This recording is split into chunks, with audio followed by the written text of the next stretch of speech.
கனவு இல்லங்களால் ஏமாறும் புலம்பெயர் தமிழர்கள் கவனிக்க வேண்டிய 10 விடயங்கள் என்கின்ற தலைப்பில் ஒரு காணொளியை சில தினங்களுக்கு முன்பதாக பதிவேற்றியிருந்தேன். அந்த காணொளிக்கு ஒரு கொமெண்ட் இடப்பட்டிருந்தது. அந்த கொமெண்ட் என்னை மனதளவில் மிக கடுமையாக பாதித்திருந்தது. அந்த கொமெண்டை இங்கே நான் வாசிக்கின்றேன். புலம்பெயர்ந்தவர்களின் கனவு இல்லா ஆசையால் மற்றும் நில முதலீடுகளால் இங்கு இருக்கின்ற காணிகளின் விலைகளை ஏற்றிவிட்டு இங்கு வாழ்கின்ற ஏழைப்பாளைகளின் இல்லமே கனவாகி போய்விட்டது.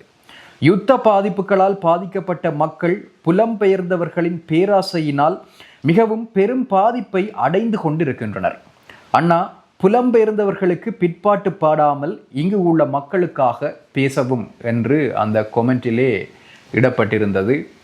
உண்மையில் நான் பிற்பாட்டு பாடுகின்றேனா என்று சிந்தித்து பார்த்தபோது அதன் விளைவாக இந்த விடயத்தை நான் சிறிது ஆராய்ந்து பார்த்தபோது எனக்கு கிடைத்த நான் அறிந்து கொண்ட விடயங்களைத்தான் இந்த காணொளியிலே நான் உங்களோடு பகிர்ந்து கொள்ளப் போகின்றேன்.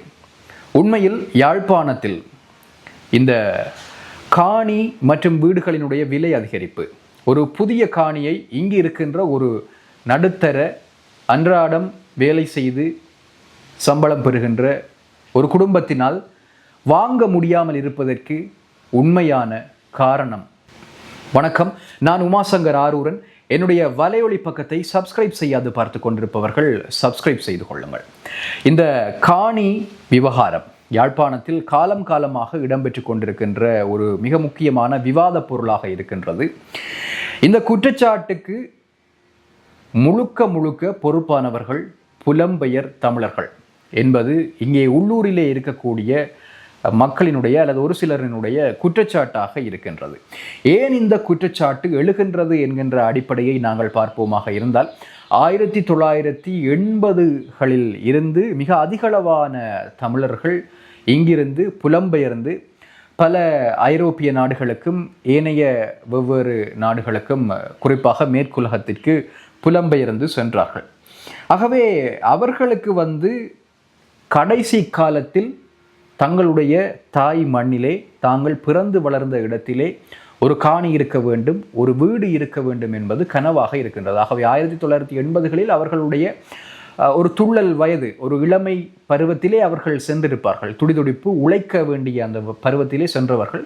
ஆகவே அவர்கள் 30 வருடம் 25 வருடம் 40 வருடம் கஷ்டப்பட்டு உழைத்த அந்த பணத்திலே, சேமித்த பணத்திலே இப்பொழுது அவர்கள் தங்களுடைய 60 வயதுகளை எட்டியிருக்கிறார்கள் இல்லையா? 55 வயதிலிருந்து 75 வயது அந்த இடைப்பட்ட வயது எல்லைக்குள் இருக்கின்ற டயஸ்போரா மக்கள் இங்கே தங்களுடைய அந்த இறுதி கனவு, அவர்கள் எண்ணத்தை நினைத்து சென்றார்கள். 70ஆம் ஆண்டு 80ஆம் ஆண்டுகளிலே இங்கே கோர யுத்தம் இடம்பெற்று கொண்டிருந்தது.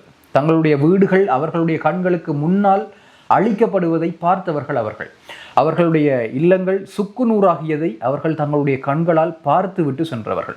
ஆகவே அவர்களுக்கு இருக்கக்கூடிய அந்த ஒரே ஒரு இலட்சியம், வைராக்கியம் அதுவாகத்தான் இருக்க முடியும். ஒரு காணியை வாங்குகிறோம், நாங்கள் எப்படி வாழ்ந்தோமோ அது மாதிரி திரும்ப வாழ்கிறோம் என்கின்ற அந்த ஒரு இலக்காக வைத்து 30 வருடங்கள் 20 வருடங்கள் உழைத்தவர்களாக அவர்கள் இருப்பார்கள். ஆகவேதான் அவர்கள் இப்பொழுது இந்த காணிகளை வாங்குகிறார்கள், வீடுகளை கட்டுகிறார்கள். இதில் அவைகளுக்கு குறிப்பாக இந்த கனடா, இங்கிலாந்து, சுவிட்சர்லாந்து போன்ற யூரோப் நாடுகளிலே இருப்பவர்களுக்கு வருமானம் அதிகமாக இருக்கும்.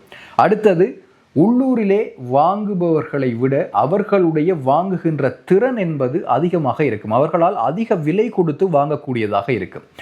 அதிலேயும் ஒரு சிலர் எந்த விதமான பேச்சுவார்த்தைகளும் இல்லாமல் கேட்ட விலையை அப்படியே வழங்குபவர்களாக இருப்பார்கள். இதுவும் இந்த காணிகளினுடைய சந்தை விலையை உயர்த்துவதற்கு மிக முக்கியமான காரணியாக இருக்கின்றது. சொல்ற விலைக்கே இந்த காணிகளை அவர்கள் பேச்சுவார்த்தைகள் இல்லாமல் வாங்குறதால விற்கிறாக்களும், அதாவது அடுத்ததாக காணி விற்பவரும் அதே மாதிரியான ஒரு விலையைத்தான் எதிர்பார்க்கிறார். அதே மாதிரியான ஒரு விலைக்குத்தான் காணியை கொடுப்பதற்கு முன் வருகின்றார். ஆகவே இது ஆட்டோமேட்டிக்காக இந்த காணிகளினுடைய விலைகளை உயர்த்தி விடுகிறது. இது எப்படி இங்கே இருக்கிற உள்ளூர் மக்களை பாதிக்கிறது என்பதனை விரிவாக பார்க்க வேண்டும். ஏனென்றால் உண்மையில் பாதிக்கப்படுபவர்கள் அவர்கள்தான். இந்த காணிகள் விலையேற்றத்தின் காரணமாக வெளிநாட்டில் இருப்பவர்களுக்கு வாங்குகின்ற திறன் அதிகமாக இருக்கிறது, அவர்களுக்கு பாதிப்புகள் இல்லை. ஆனால் இங்கிருக்கின்ற உள்ளூர் நடுத்தர குடும்பங்கள் மிக கடுமையாக பாதிக்கப்பட்டு போய் இருக்கின்றன. அவர்களுக்கு எப்படி இந்த பாதிப்புகள் ஏற்படுகிறது என்றால், ஒரு அரசாங்கத்தில் வேலை செய்கிற ஒரு நடுத்தர குடும்பமாக இருக்கட்டும், அல்லது தனியார் துறையில் வேலை செய்கிற ஒரு நடுத்தர குடும்பமாக இருக்கட்டும், அவர்களுக்கு வங்கியில் கடன் எடுத்தால் கூட ஒரு காணியை வாங்கவும் முடியாது, ஒரு காணிக்குள்ள வீடு கட்டவும் முடியாது என்ற நிலைமை வந்து இப்போ 2026 ஏற்பட்டு இருக்குது. இப்படியான ஒரு சிச்சுவேஷனில் தான் உள்ளூர் மக்களின் நிலைமை இருக்குது இந்த காணி விஷயத்தில். அடுத்தது வீடு கட்டுற செலவும் அதிகரிச்சிருக்குது. வீடு கன்ஸ்ட்ரக்ஷனுக்கு இப்போ கோடி இருந்தால் தான் ஒரு சாதாரணமான ஒரு 4 அல்லது 3 அறைகள் இருக்கின்ற ஒரு வீட்டை கட்டக்கூடியதாக இருக்கிறது. அடுத்தது திருமணம் செய்பவர்களினுடைய நிலைமை. அந்த குடும்பங்களிலிருந்து திருமணம் செய்பவர்கள் தங்களுக்காக ஒரு புதிய காணியையோ புதிய வீட்டையோ வாங்கி அதற்குள் குடிபுக முடியாத ஒரு துர்ப்பாக்கிய நிலையிலே இருக்கிறார்கள். இது அடுத்த ஒரு பெரிய பாதிப்பு இங்கே இருக்கக்கூடிய உள்ளூர் மக்களுக்கு. அடுத்தது நிறைய பேர் நகர்ப்புறத்தில் இருந்து உள்ளூர் புறங்கள், அதாவது கிராமப்புறங்களை நோக்கி செல்கின்றார்கள். ஏனென்றால் இந்த காணிகளின் காரணமாக, காணிகள் விலைகள் அதிகமாக இருப்பதன் காரணமாக உள்ளூரில் இருக்கின்ற தங்களுடைய பூர்வீக நிலங்கள் அல்லது தங்களால் வாங்கக்கூடிய நிலங்கள் இருக்கின்ற கிராமப்புறங்களை நோக்கி அவர்கள் படையெடுக்கின்றார்கள். இது அடுத்த ஒரு விஷயம், பிரச்சனை, இந்த உள்ளூர் மக்கள் எதிர்கொள்கின்ற பாதிப்பு. இந்த இவ்வளவு பாதிப்புகளுக்கும், உள்ளூர் மக்கள் சந்திக்கின்ற பாதிப்புகளுக்கும் அடிப்படையாக சில பிரச்சனைகள், காரணிகள் இருக்கின்றன. அவற்றை பார்ப்போமாக இருந்தால், உண்மையில் இந்த புலம்பெயர் மக்கள் காணிகளை வாங்குகிறார்கள். இதுதான் அடிப்படை. இதுதான் அடிப்படையா என்று பார்ப்போமாக இருந்தால், யாழ்ப்பாண பகுதி, யாழ்ப்பாண நகரம் மற்றும் அதை அண்டி இருக்கக்கூடிய பகுதிகளில் காணிகளினுடைய அளவு மிக குறைவாக இருக்கிறது. சர்டைன் அமௌண்ட் ஆஃப் லேண்ட்ஸ், மிகவும் ப்ரிசைஸ்டாக எண்ணிக்கைக்கு உட்பட்ட எண்ணக்கூடிய அளவிலான காணிகள் தான் இந்த பகுதிகளில் இருக்குது. அடுத்தது நல்ல ரோட்டு, நல்ல பாடசாலை, நல்ல மருத்துவமனை, இவற்றுக்கு அருகாமையில் இருக்கிற காணிகளுக்கு டிமாண்ட் கூட, அதாவது தேவை அதிகம். தேவை அதிகரிக்க ஆட்டோமேட்டிக்காக விலை அதிகரிக்கும். இங்கே காணிகள் சர்டைன் அமௌண்ட்டில் தான் இருக்கிறதால சப்ளை குறைவு, சப்ளை ஃபிக்ஸ் பண்ணப்பட்டு போய் இருக்குது. ஆகவே ஆட்டோமேட்டிக்காக விலை அதிகரிக்கும். இது அடுத்த விஷயம். அடுத்தது முதலீட்டாளர்கள் காணி வாங்கி வெறுமையாக வைத்திருப்பார்கள், பல வருடங்களுக்கு வெறுமையாக வைத்திருப்பார்கள். அவர்கள் விற்கவும் மாட்டார்கள், அதற்குள் எதுவுமே செய்யவும் மாட்டார்கள். ஆகவே அவர்கள் வாங்கி அந்த காணியை காலியாக வைத்திருப்பதும் இந்த விலையை உயர்த்துகின்றது. அடுத்தது சில விற்பனை முகவர்கள், இந்த ரியல் எஸ்டேட் ஏஜென்ட்ஸ் இப்போ யாழ்ப்பாணத்தில் கணக்கு நிறைய பேர் அதை தொழிலாக செய்யணும். அதில் எந்த பிரச்சனையும் இல்லை. ஆனால் செயற்கையாக விலை உயர்த்தப்படுகின்றது என்பதுதான் மிக முக்கியமான பிரச்சனையாக இருக்கிறது. அதை கண்காணிப்பதற்கும் எதுவித நடவடிக்கைகளும் இல்லை. அடுத்தது இலங்கையில் உங்களுக்கு தெரியும், பணவீக்கம் இருக்குது. அதே மாதிரி கட்டுமான பொருட்களினுடைய விலை உயர்வும் இருக்குது. இதுவும் காணிகளுடைய விலையை உயர்த்துகிறது. ஏனென்றால் வீடு கட்டுற செலவு அதிகமாக இருக்கிறது. ஆகவே வீட்டோட இருக்கிற காணிகள், அது பழைய வீடாக இருந்தாலும் அதுக்கும் ஒரு இப்போ சமகாலத்துக்கு உரிய ப்ரைஸை போட்டு அதிகப்படியான விலையில தான் வீட்டோடு இருக்கின்ற காணிகள் விற்கப்படுகின்றன. அடுத்தது வெளிநாட்டில் இருந்து வர பணப்பரிமாற்றங்கள். இங்கே இருக்கிற சில குடும்பங்களுக்கு வெளிநாடுகளில் இருந்து பணப்பரிமாற்றம் கிடைக்கிறது. அந்த பணத்தை வச்சு இங்கே இருக்கிற சில குடும்பங்கள் காணிகளை வாங்கக்கூடியதாக இருக்கிறது. ஆகவே வெளிநாடுகளிலிருந்து பணம் கிடைக்காத, இங்கேயே சம்பாதித்து இங்கேயே காணி வாங்க வேண்டிய நிர்பந்தத்தில் இருக்கின்ற குடும்பங்களுக்கு இது மிகப்பெரிய ஒரு கனவாகவே மாறி போய்விட்டது. அதனை நிறைவேற்றுவதற்கான நனவாக்கக்கூடிய வழிமுறைகள் எதுவும் இல்லாமல் இந்த உள்ளூர் மக்கள் திண்டாடி கொண்டிருக்கிறார்கள் இந்த காணி விஷயத்தை பொறுத்தவரையிலே. ஆகவே இதுதான் அடிப்படையான காரணங்களாக இருக்கின்றது. இந்த காணி விலைகள் அதிகரிப்பதற்கு அடிப்படையான காரணங்களாக இருக்கின்றது. அடுத்தது புலம்பெயர் மக்களால், இந்த காணி மற்றும் கட்டுமான துறைகளால் தனியே இந்த உள்ளூர் மக்களுக்கு இப்படியான நஷ்டமும் துன்பமும் தான் மிஞ்சி போய் இருக்கிறது என்று கூறிவிட முடியாது. பல நன்மைகளும் இடம்பெறுகின்றன, அவற்றையும் நாங்கள் குறிப்பிட வேண்டும். அவர்கள் அனுப்புகின்ற பணம் இங்கிருக்கின்ற பல குடும்பங்களுக்கு வாழ்வாதாரமாக மாறுகின்றது. ஏனென்று சொன்னால், புதிய வீடுகள் கட்டப்படுகிறது, கட்டுமான பணிகள் இடம்பெறுகிறது. ஆகவே அதன் மூலமாக புதிய வேலை வாய்ப்புகள் இங்கே இருக்கிற மக்களுக்கு கிடைக்கிறது. கட்டுமானத்துறை, அதே மாதிரி இந்த காப்பென்ட்ரி, மர வேலைப்பாடுகள் துறை, மற்றது மின்சாதனத்துறை, மின் பொருட்களினுடைய வியாபாரம், இந்த மாதிரியான செக்டர்ஸ் தொடர்ச்சியாக வளர்ச்சி அடையுது. இதால் இந்த துறைகளுக்குள்ள வேலை செய்கிறார்களுக்கு இதுதான் வாழ்வாதாரமாக இருக்கிறது. அடுத்தது வங்கிகள், சிறு தொழில்கள் மற்றும் உள்ளூர் பொருளாதாரத்திற்கு பணப்புழக்கம் என்பது புலம்பெயர் நாட்டவர்களிடமிருந்து வருகின்ற பண பரிமாற்றங்களால் தான் கிடைக்கிறது. ஆகவே இது இவ்வளவும் இங்கே கிடைக்கிற நன்மையாக இருக்கிறது. புலம்பெயர் தமிழர்கள் இங்கே காணி வாங்குறதாலையும் வீடு கட்டுறதாலையும் கிடைக்கின்ற நன்மையாக இருக்கின்றது. ஆகவே முழுக்க முழுக்க அவர்களால் இங்கு துன்பம் மாத்திரம்தான் விளைகிறது, புலம்பெயர் மக்களால் இங்கு கஷ்டம் மட்டும்தான் விளைகிறது என்று கூறிவிட முடியாது. அடுத்தது இதுக்கு என்ன தீர்வு காணலாம் என்றதை நாங்கள் பார்க்க வேணும். இப்போ எங்களுக்கு தெரியும், புலம்பெயர் மக்கள் காணிகளை எந்தவித கேட்டு கேள்விகளும் இல்லாமல் பேச்சுவார்த்தைகளும் இல்லாமல் அதிக விலை கொடுத்து வாங்குறதால உள்ளூரில் இருக்கிறவர்களுக்கு காணி வாங்க முடியலை என்றது உண்மையான விஷயம், ஏற்றுக்கொள்ள வேண்டிய விஷயம். அதில் எந்த ஒரு மாற்று கருத்துமே இல்லை.